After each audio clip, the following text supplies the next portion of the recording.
Okay, so at this time, we're going to ask our speaker to come up. Fun fact. He used to wrangle rattlesnakes. And he was once escorted off a train by armed military personnel. True Please welcome story. Brock.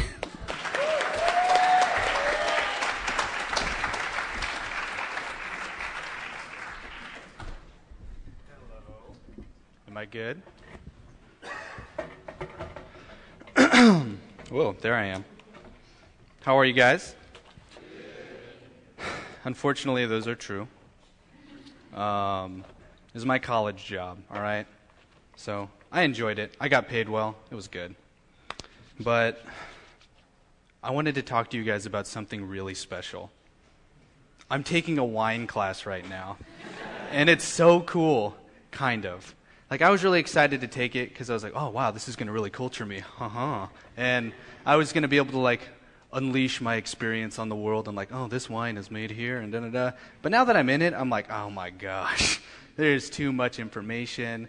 And, like, you have to learn about soils. I don't care. I have to learn about how to treat a vineyard. I don't care. I just was like, red and white, cool, that's wine. And now there's, like, so many things that you have to know about how wine is made. And one of the things is called viniculture. And it was how you can, like, grow your grapes in a very healthy way. And these people are ridiculous. They'll go out there and they're like, snip, we don't want that one. Snip, we don't want that one. And my teacher's explaining this. I'm like, I don't care either. And just seeing how much goes into these people preparing wine, and like they have to make sure these grapes are the right ones, this fruit's used, and they have to make sure that this vine is bent this way, and if it's not correct, it's going to grow bad. I was like, man, like these people really care about what they're doing. Sorry, I just saw the light. I want to make sure I'm not in the way, although I don't have slides, so I can't ruin that. But as I got to see how much time goes into preparing a vineyard, it really resonated with this part of Scripture about Jesus being the vine and us being the branches of the vine. And really like seeing like how God as the vineyard keeper or gardener like really cares and caters for us and what that really truly looks like. So before I get in there, I want to pray and lift this time up. So Lord, thank you so much for caring enough about us to just let us be able to abide in you and rely on you. And I just pray as we kind of look through your word today, that you can really speak to us about what it looks like to grow and be with you and function with you. And I pray that you speak through me, and it's not just me throwing out stuff I think is cool, but really you speaking to this group today. So thank you for this time and opportunity, and pray it all in your name. Amen. All right. So I'm going to read, we're going to be in John 15, 1 through 8. So I'll read it out loud. It says, this is Jesus speaking, and this is right before, this is like Last Supper time, like some of his last tidbits of information he's going to lay on the disciples. And he says, I am the true vine, and my Father is the gardener. He cuts off every branch in me that bears no fruit, while every branch that does bear fruit, he prunes, so that it will be even more fruitful. You are already clean because of the word I have spoken to you. Remain in me, and I will remain in you. No branch can bear fruit by itself. It must remain in the vine. Neither can you bear fruit unless you remain in me. I am the vine, you are the branches. If a man remains in me and I in him, he will bear much fruit. Apart from me, you can do nothing. If anyone does not remain in me, he is like a branch that is thrown away and withers. Such branches are picked up, thrown into the fire, and burned. If you remain in me, and my word remains in you, ask whatever you wish, and it will be given to you. This is my Father's glory, or this is to my Father's glory, that you may bear much fruit, showing yourselves to be my disciples. That's a lot. And he talks about vines and branches a lot, yeah? You can be interactive. You can respond. It's okay. I like it when you respond. Otherwise, I feel like weird. So let's go to the first verse. It says, I am the true vine. Now, the reason this is really interesting is because if you were to look in the Old Testament, there is also a vine that is talked about multiple times, and that vine is Israel. And it's continually referred to as this big golden vine, and God is continually disappointed with the fruit that the vine bears, so his constant judgment and wrath is kind of acted out on Israel, which is why they didn't reach the promised land and why, there was a lot of afflictions like laid out upon them for not obeying God. And so for him to say, I am the true vine, he's saying, I am the ultimate fulfillment of God's will right now. And that is like it's getting all echoey, I'm sorry. And I'm the ultimate promise being fulfilled through God. And for him to be saying that, he's letting them know, I am divine. Like, I am this means right now for you. This isn't just like a little, hey, I'm a vine, we're going to go into like symbolism time. Like, he's legitimately telling them, I am your sustenance. I am your God. And he's saying, my Father is the gardener, entailing that he cares for us and caters to us. And as we kind of delve into that more, I wanted to kind of talk about what it means to be pruned. So let's look at the second verse here. It says, he cuts off every branch in me that bears no fruit, while every branch that does bear fruit he prunes so that it will be even more fruitful. Pruning is not necessarily the easiest process, but it's very crucial for growth. If you look at what pruning is, it's either one, it's cutting off fruit that has been produced so that it will grow back better, or it's cutting off parts that are going to be detrimental to the vine growing or for the branch or fruit growing. And the third one is bending the branch so that it can form in a correct growing style. So if you ever see like a branch that's kind of dragging or drooping, tendency is gardeners will kind of tape it up against a piece of wood so that it can grow straight and correct. All of those, if we were to look at in our lives, that can be painful. And it's not necessarily the easiest part of our Christian walk. And I'm going to kind of delve into that later, what pruning looks like and what growth can look like as a Christian. And it's not the easiest. So I just kind of wanted to hit that. But I also wanted to talk about real quick, what is fruit, first and foremost. Now, we always have a tendency to look back and go, oh, fruit, that's getting the church going. That's converting people. That's fruit. Yes, that is true. That is fruit.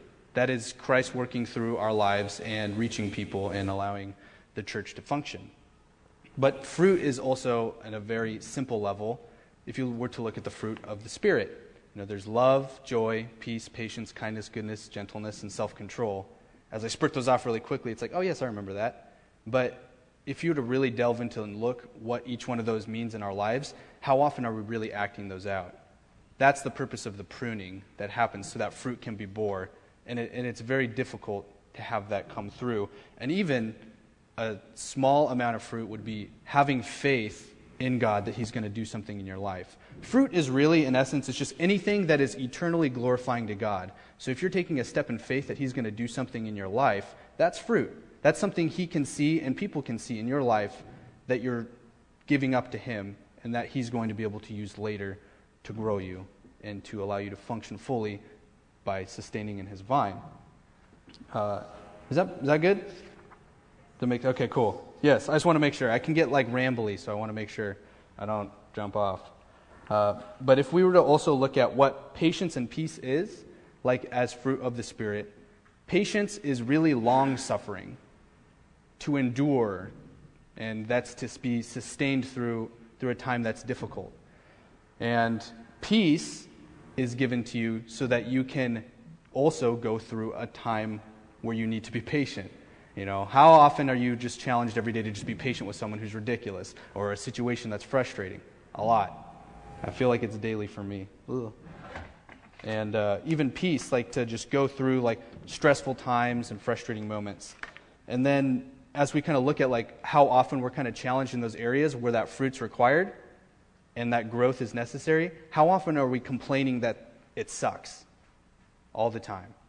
We're always, I want God to be there for me, or to grow me, or to do this, to do that, and then it's like, but this is happening, and I got stuck in traffic, and I had a tough midterm, and I didn't do this, and there's so many things that we complain about because it's difficult and hard, but that's growth. Have you ever learned from something that was really easy? No. It's like, oh, well, that was a cinch. Next time, you're not even going to care about it. You haven't grown, you haven't learned, you haven't really developed through that situation or experience because it was so easy. It's only through really difficult circumstances can you really, truly grow and learn from an experience. And that's the purpose of the pruning in and of itself. And I kind of wanted to share a little story about what happened to me. A little naive child thinking that everything was going to be super chill and easy. I went on a summer project my first year, which is a summer missions trip, and was out in LA, And when I came back from that trip, I was just on fire, excited, and ready to go. And I just said, God, I want to live for you, and I want to live just for you. I want you to be the main thing in my life. And he provided in a crazy way. But his pruning process for me was very difficult. The first step that happened is I talked to my boss. I was a civil engineer. Told him I was thinking about not doing it. He fired me. I lost my job. That sucked. And a week later, I was broken up with from my girlfriend. I lost that. And then I went up to tell my parents that I was thinking about switching my major, and my mom freaked. My dad freaked. From their perspective, they heard that I was dropping out of school and going to donate all my money to a cult and not prosper. And it's funny now, but then they started telling my relatives, and my relatives thought I was abusing my parents and manipulating them to get money from them, and that I was going to school for no reason.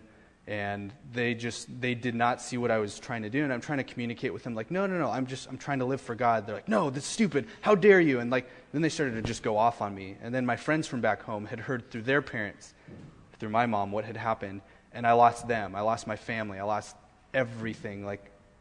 That was kind of going for me. And as time went on, I just became more and more depressed, more and more frustrated by the situation, having not really thought about I kind of asked for this, And after the quarter ended, this is all my fall quarter, my sophomore year, and did not do well in classes, just wasn't really growing and functioning. And then I had a friend kind of come up to me who was part of crew, and I remember you telling me you're praying for this, and you're asking God to be your only sustenance. And they asked me what do you have going for you right now? I was like, well, not a lot. I really don't have much.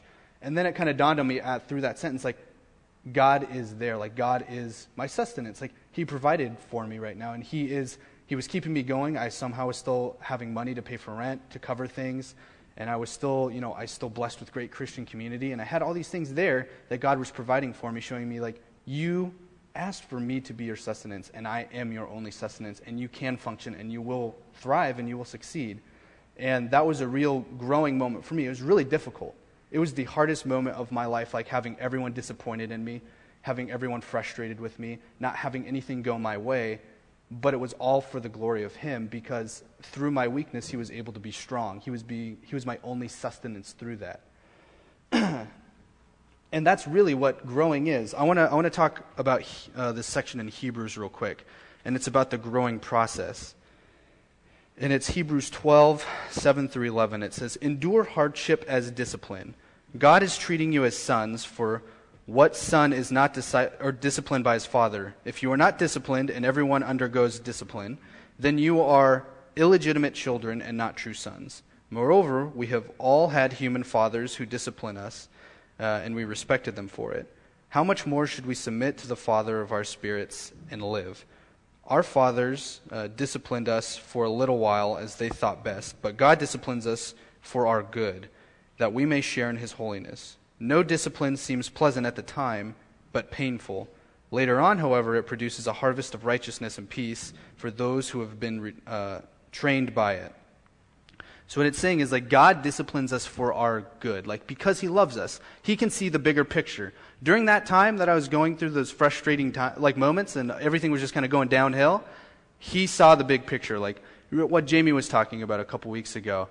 Through healing, God sees the bigger picture at the end, and at that time we might not see it. But if you're in the vine, He's gonna grow you and cut you and kind of allow you to grow back up more beautifully, or in a more spiritually mature atmosphere. And through that, had I not gone through that, I would never have known how to rely on God. I would never have known how to lose things and still be satisfied in God.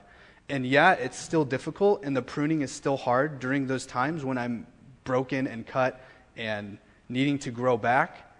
But the aftermath is so satisfying because I know God's doing it for me, and I have grown back better. And does that mean I always act the correct way each time? No. During the time, I'm a little whiny baby. I don't like this. This hurts. This isn't fun. But then, being able to be in a community like this where people can build me back up and be like, God will be there. God is never going to leave your side. He's going to help you grow back. And that's been one of the better parts of this, to see, God is going to allow you to grow back more beautifully. He does it because He cares. I mean, a lot of us have parents who only do something to punish us because they're frustrated. And it's maybe just because they think they know it's better, or they're just acting out and they hurt you, and there's no real reason why they're punishing you or trying to discipline you in a certain way. But that's not what God does. God does anything and everything for us to benefit us in the end, to grow us and allow us to get this sin out of our lives, because he sees sin as something that's going to kill us. It's going to destroy us and take us down. And so he allows those areas to be cut from our lives. And it is hard. It is very difficult, because how often are those sin areas things we cling on to and we don't want to let go because it's comfort, because it's something we're controlling and holding on to. And then when he cuts it, it's just like, what do we hold on to then? And he's teaching us to hold on to the vine, to be sustained through the vine. Now, I know that's like really intense, and I'm like, bah, get cut. It's going to suck, but it'll be all right. And I'm not saying any of this like that it's going to be easy. I'm trying to let you know, like, when we ask for growth, it will be difficult. But he's providing a means to allow us to have these fruits of the Spirit, or the fruit of the Spirit, that is peace and joy and patience, so we can endure the long suffering to grow.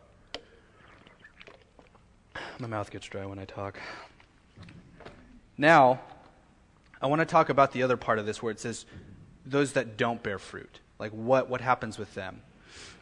If you were to look at a vegan, all right, and they're like, I'm a vegan, and then you're like, all right, and you're eating a hamburger, and they just kind of take it from your hand and start eating the hamburger, you kind of have a question, like, are you really a vegan? Like, oh yeah, all the time. And they just eat the meat. You're like, I'm very confused right now. You're not showing me what you are. Now, if you were to take that from the Christian perspective, it's like you go to a party and you're getting hammered, and people are like, oh, I thought you were a Christian. Like, yeah, I am. It's cool, bro. It's like, what fruit is like being shown in your life if you're not willing to let God be something that's causing your actions, like allowing you to show your Christianity? And I'm not being like you have to be showy. That's phony Christianity. If you're doing things just for the sake of people seeing that you're a Christian, that's wrong. But if you're really sustained through the vine, your actions through that will all be glorifying to God, because he's the one that's showing you, or kind of controlling your actions, like being Spirit-led. That's what fruit will be. If the Spirit is really working through your life, that's when fruit is seen by others. And people can really see God working through your life. If you're loving people when you're called to love, when it's difficult, showing that patience, showing that gentleness, that kindness, that's when fruit is shown. If someone's just really going through a hard time and you comfort them, that's when that fruit is shown. If you are giving up like a part of your life for God so he can grow and work in you, that is fruit that he can eternally be gratified and glorified through. And I would kind of want to encourage you to just check out your life right now and see areas in your life where you might not be bearing fruit. And if it's been a while since like you've had any true growth or any real fruit bore from you, I would beg the question, like, maybe we need to like evaluate, are we really in the vine at that point? If there is no fruit being shown through an extended period of time, like, are we really in the vine? I grew up in a Christian community for 12, 13 years, and I realized like I was in the vine in my head, but I was never really growing. Like, there was no true growth. That story I told you guys today was the first time I had been pruned spiritually and grown, and it hurt. And that's when I realized like I was never really in God. Like, I was never really letting him function through me. And that was a big eye-opener for me. And I just want to encourage you guys, like, also, on the other end of it, you can be in Christ, and it might just be winter. You're not going to produce fruit in winter, It just could be a little dry season, a hard time. And you're not always going to grow during those times, but it could be a pruning process where God is showing you things that will be growing later in your life. And now, there's a section down here I wanted to hit on because it can be a little confusing. It says, I'm going to read 4 through 7 right now. It says, "Remain in me, and I will remain in you. No branch can bear fruit by itself. It must remain in the vine. Neither can you bear fruit unless you remain in me. I am the vine, you are the branches. If a man remains in me, and I in him, he will bear much fruit. Apart from me, you can do nothing. If anyone does not remain in me, he is like a branch that is thrown away and withers. Such branches are picked up, thrown into the fire, and burned. If you remain in me, and my words remain in you, ask whatever you wish, and it will be given to you." 1 and 4, as it's talking about remain in me and I will remain in you, that's if you are truly remaining in God and you are abiding in him, he will be a part of your life. Now it's up to you as to how much of your heart he kind of takes over. You could let him take a little portion, and then there's still all these areas that you're trying to control, and not much fruit's going to be shown through that. But it's only until you truly submit and surrender yourself to him and allow him to work through all the areas of your life. And I'm not there yet either, guys. It's not easy to do this. It's slowly letting things go to God so he can continue to be more and more and more a part of your life, to sanctify you, to become more holy, as he'll say later. And this last part here in 7 says, if you remain in me and my words remain in you, ask whatever you wish, and it will be given to you. You're like, oh, sweet, I could ask for whatever. This is a little tricky. Jesus is being sneaky here. Because he says, if you remain in me and my words remain in you, he's really saying, if you are 100% of me and like I am completely in control of your life and my will is being acted out through your life, I'll give you whatever you want. If you are truly abiding in God fully and he is completely like controlling your life for his will for you, you will be only praying for things that are in alignment with that will. That's what this is saying. This is a big stumbling block at times. I've read this before and been like, oh cool, God, give me this. And it doesn't happen. I'm like, well, you said that you would. And then I kind of look back and I'm like, yeah, I guess I'm not really like trusting in God through that. Like, that's not like his will. Like, if you are truly like praying for these things, like in alignment with his will for you, he will grant it. Again, like I told you, I had that I've been basically clashing with my parents ever since I've committed to like be a missionary. I kind of functioned through this means. Last year I was in the Middle East and I spent the year doing ministry there in a country called Azerbaijan. And it sucked. Like, the week after I left, my grandma, who I truly love, she's super awesome, got diagnosed with cancer for like her 4th or 5th time. And she's like a, stubborn fighter. I fought cancer before, whatever. But this time it got her. And started to like slowly cause her to deteriorate. And like, I just remember thinking like, man, God, like I totally answered your call and now you're doing this to me. Like, this really sucks. And so I was like, God, just allow me to pray in a way that's going to allow me to be okay with this situation. Like, pray for the needs that need to happen. And I slowly found myself, instead of being like I started off praying like, God, don't let her die, don't let her die, don't let her die. And like, I've prayed that before, and I felt completely compelled to pray that prayer. But this time I just felt God saying, pray for someone to reach her, because this might not be like something she bounces back from. And I prayed and I prayed and I prayed, and I was like, God, just let someone talk to her. And the person he uses to reach her is my mother. She calls me and goes, how do I share the gospel with grandma before she dies? And I'm like, are you serious? Like, now you want to know? I was like, cool, whatever. And like, that was God like totally just taking me and like, whoop, bet you didn't think that was going to happen. And like, the prayer didn't make sense to me, like, and like the answering was like totally ridiculous, but the prayer was totally like in alignment with his will. And like, my mom totally did that. And so I truly believe my grandma did hear and believe. Not what I was expecting at all, but like just by abiding in that, like my prayer life even changed to cater to something like, and like my prayers changed as time went on. Does that make sense? I ask that a lot. I don't mean to. It's just, I'm a communications major, so I always like to check. Like that qualifies anything. But now I want to hit this last verse that's talking about this fruit in your life. It says, this is to my Father's glory that you bear much fruit, showing yourselves to be my disciples. That's how we are shown to be disciples, is by bearing this fruit in our lives. And again, just because you're not bearing fruit immediately doesn't mean you are not a Christian. Doesn't mean you're going to be cast off and burned. But I would beg the question, if it's been a few years and you just haven't been growing and you're not really like trusting in God and like there's nothing really going on, I would check to see if like you're really abiding in the vine. And again, God is the only one who can truly see your heart. I can't make that judgment call, but it's something you should check with God to see where you're at with that. That was something I did when I was a freshman, and he kind of showed me that I wasn't. And that was a big reality for me to face during that time. And then just seeing ways that God can continue to grow you. ways that you can still be plugged into that vine and letting it fully reach out to you. So I'm going to wrap up. That's all I got for you today. So God, thank you for this time. I pray that, we just can really learn what it looks like to fully be invested into you and being fed only from you. And just thank you for growth and ways that you do prune us and grow us in a way that might be difficult at the time, but the rewards are so obvious, and you really do love us to this point that you're willing to discipline us in a way that is, it is difficult, but you will take us through it. And I just pray that we can learn how to pray in accordance to your will, Lord, that you will be able to grant us successes through our lives, through the situations that you put us in. And I just pray that we can rely on community to get us through it, and that it can encourage us to continue to abide in you.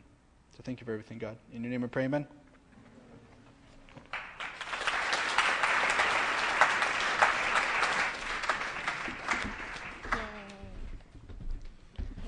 Thank you, Brock. I think that was really good what he was talking about, and it's really important to just think about what he said. I feel like for me personally, like everything he said, it helps me think about where in my life have I been pruned? What things have happened in my life where God just had his hands, all in it to help me grow. And so I thank Brock for that, because that was really cool. So, yeah. And don't forget, dinner's for 8 tomorrow. You can still sign up. No grounds tonight, but there's prayer and worship next week. And Dia de los Muertos is also tomorrow, so talk to Gabby or Sean. Men's and women's time coming up, so listen for that. And don't forget to fill out your contact card or text Mission Hub. Yay! That's all. And we're going to Chick-fil-A. Yay! That's good. You did a really good rundown. I did not nervous at all. That's good. Yay! I know. Sometimes I was like, before I come up, I'm always like, oh gosh, I'm getting nervous. And I'm up here and I'm like,